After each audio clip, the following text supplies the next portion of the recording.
Hello friends, welcome to I exam B. I am Sushil Lagade, ex manager Reserve Bank of India. और मुझे नहीं लगता कि ऐसा कोई वीडियो किसी ने बनाया होगा कि ऐसे कौन से गवर्नमेंट जॉब्स है जो वुमेन फ्रेंडली है, फीमेल फ्रेंडली है। और ये वीडियो सिर्फ लड़कियों के लिए ही यूज़फुल नहीं है, क्योंकि जो लड़के भी देख रहे हैं उनकी शादी होगी, उनकी वाइफ के लिए आप थोड़ा सोच सकते हैं, या आपकी सिस्टर के लिए है, या आपके कोई भी रिलेटिव है, उनके लिए ये बहुत बेनिफिशियल होगा। आपको ये पता होना चाहिए। और यहाँ पर क्या है, मेरे साइड से मैं यहाँ पे बताने वाला नहीं है, क्योंकि क्या है ना, बहुत सारी ऑर्गेनाइजेशन है कि जो अभी एग्जिस्ट करती है पब्लिक सेक्टर जॉब में या गवर्नमेंट जॉब में। तो आपको ही यहाँ पे इंफॉर्मेशन शेयर करनी, क्योंकि मैं अभी आरबीआई में 10-12 साल पहले था। उसके बाद क्या क्या चेंजेस हुए अभी मुझे पता नहीं है। उसके पहले मैं इलाहाबाद बैंक में था, अभी उसको भी 10-15 साल हो गए।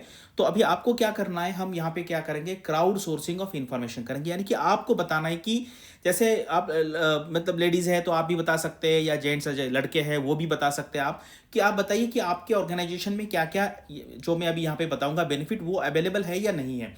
इससे क्या होगा, जो लोग आने वाले टाइम में अलग अलग गवर्नमेंट जॉब्स का प्रिपरेशन कर रहे हैं उनको पता चलेगा। तो मुझे मेरे साइड से मैं कोई भी यहाँ पे मुझे एक्चुअली इन्फॉर्मेशन नहीं है, ऐसा नहीं कि मैं पता है और मैं नहीं बता रहा हूँ, ऐसा नहीं है। तो आपको क्या करना है, आपको ही शेयर करना है। क्योंकि लेटेस्ट मान लीजिए आप में से कोई एसबीआई में काम कर रहा है, कोई मान लीजिए आरबीआई में है, नाबार्ड में है, सेबी में। तो आप यहाँ पे लिखिए कि sir at present this kind of a benefit is available to women employ. ठीक है, इस तरीके से हम करेंगे। ये वीडियो क्या होगा, ये वीडियो होगा कि इंफॉर्मेशन यहाँ पर आपको सारे ऑर्गेनाइजेशन की मिलेगी। आपको यहाँ पे आपका नाम रिवील करने की जरूरत नहीं है। सिर्फ लिखिए कि सर मैं एसबीआई में काम करती हूँ, या मैं एसबीआई में काम करता हूँ, और यहाँ पे इस टाइप के बेनिफिट्स वुमेन एम्प्लॉयज के लिए अवेलेबल है। तो चलो यहाँ पे वीडियो स्टार्ट करते हैं।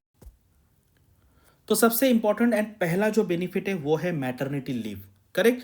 अगर आप इंडिया में देखेंगे तो लीगली ये कंपलसरी है, लेकिन स्टिल कुछ कुछ ऑर्गेनाइजेशन देती होंगी, नहीं देती होंगी पता नहीं है। तो आप यहाँ पे शेयर करना है कि यहाँ पर क्या है, 2 चिल्ड्रन के लिए मिलता है, और एट अ टाइम 6 मंथ के लिए है। और उनको उस टाइम पे सैलरी कितनी मिलती है, जितना मुझे पता है उस हिसाब से जो बेसिक है और जो अलाउंसेस है वो मिलता है। जैसे मान लीजिए कोई कन्वेंस अलाउंस है, पेट्रोल अलाउंस है, क्योंकि उस टाइम पे आप ऑफिस पे नहीं है।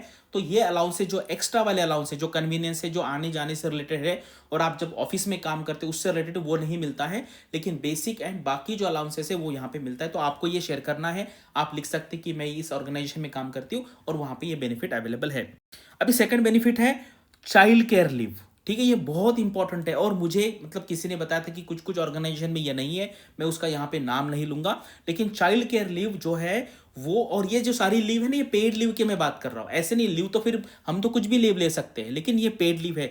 2 चिल्ड्रन के लिए मिलता है पेड लीव, और कितने ड्यूरेशन के लिए मिलता है, ये भी बहुत इंपॉर्टेंट है। क्योंकि मान लीजिए अगर आप लेडीज है, आपके लिए भी इंपॉर्टेंट है। और अगर आप मान लीजिए आपकी शादी होगी बाद में जाके, और फिर आपकी भी वाइफ होगी, आपके भी बच्चे होंगे, तो आपको भी इस टाइप के लीव का इंफॉर्मेशन होना जरूरी है। तो आपको बताना है कि आपके ऑर्गेनाइजेशन में चाइल्ड केयर लीव अवेलेबल है या नहीं है, कितने चिल्ड्रन के लिए अवेलेबल होती है, और वो ड्यूरेशन कितना है। करेक्ट। जैसे 4 महीने का है, 6 महीने का है। मैंने एक जगह पे पढ़ा था 730 डेज का कुछ मिलता है, ऐसे मैंने पढ़ा था। लेकिन आप लिखिए कि आपके ऑर्गेनाइजेशन में ये अवेलेबल है या नहीं है। ठीक है। उसके बाद आता है, देखो ये लीव है, कुछ कुछ स्टेट्स ने चालू किया है कि menstrual leave policy.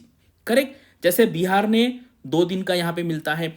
I think Karnataka में भी अवेलेबल है, और अभी ओडिशा में ये अवेलेबल किया गया। तो बाकी स्टेट्स में है या नहीं है, या आप जिस जॉब में जॉब करते हैं ऑर्गेनाइजेशन में, वहां पर ये है या नहीं है, आप कमेंट सेक्शन में लिखिए कि देखो कुछ कुछ स्टेट कर रहे हैं। इसका मतलब है, देखो अगर पॉलिसी देखेंगे ना, तो पूरी पॉलिसी सारे स्टेट्स में, पूरी इंडिया में सेम होनी चाहिए। लेकिन अभी तो यहाँ पे सिर्फ 3 स्टेट है, बिहार है आई थिंक, उसके बाद कर्नाटका में भी कुछ चल रहा है, और ओडिशा है।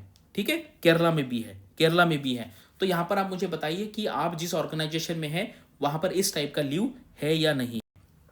और देन आता है ट्रांसफर पॉलिसी। ठीक है, ये बहुत इंपॉर्टेंट है कि हस्बैंड एंड वाइफ का एक जगह पे रहना बहुत इंपॉर्टेंट है। क्योंकि अदरवाइज वो अलग अलग जगह पे रहेंगे तो वो उनका जो मैरिज है उसका कुछ मीनिंग नहीं रहेगा। ठीक है, तो इसलिए गवर्नमेंट के रूलिंग्स है इसके बारे में, लेकिन स्टिल इसका ग्राउंड लेवल पे इंप्लीमेंटेशन नहीं होता है। और आपको पता होना चाहिए, क्योंकि अभी मान लीजिए आप अनमैरिड है, जब बाद में आपकी शादी होगी, और शादी होने के बाद अगर आप साथ नहीं रह पाएंगे तो बहुत मुश्किल आती है।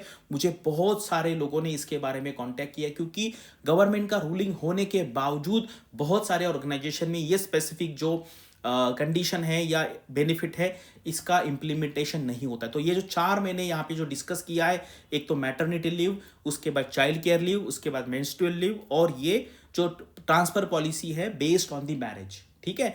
तो ये आपको अगर इसके बारे में कुछ इंफॉर्मेशन है तो आप लिख सकते हैं। और एनी अदर बेनिफिट, अगर आपके ऑर्गेनाइजेशन में एज अ फीमेल आपको कुछ एडिशनल बेनिफिट मिल रहा है, वो भी आप यहाँ पे लिख सकते हैं। क्योंकि यहाँ पे क्या है, ये वीडियो बनाने का पर्पस यही है कि आप जितने सारे लोग यहाँ पे वीडियो देख रहे हैं, आप अलग अलग ऑर्गेनाइजेशन में काम करते हैं, तो आप यहाँ पे प्लीज इंफॉर्मेशन शेयर कीजिए। यानी इसका फायदा बाकी ऑर्गेनाइजेशन के लिए भी होगा और जो गवर्नमेंट एग्जाम का तैयारी कर रहे हैं उनके लिए होगा। और सबसे मेन है, अगर आपके ऑर्गेनाइजेशन में ये नहीं है तो हम देखते हैं कि इसके लिए हम कुछ कर सकते कि नहीं कर सकते, ठीक है।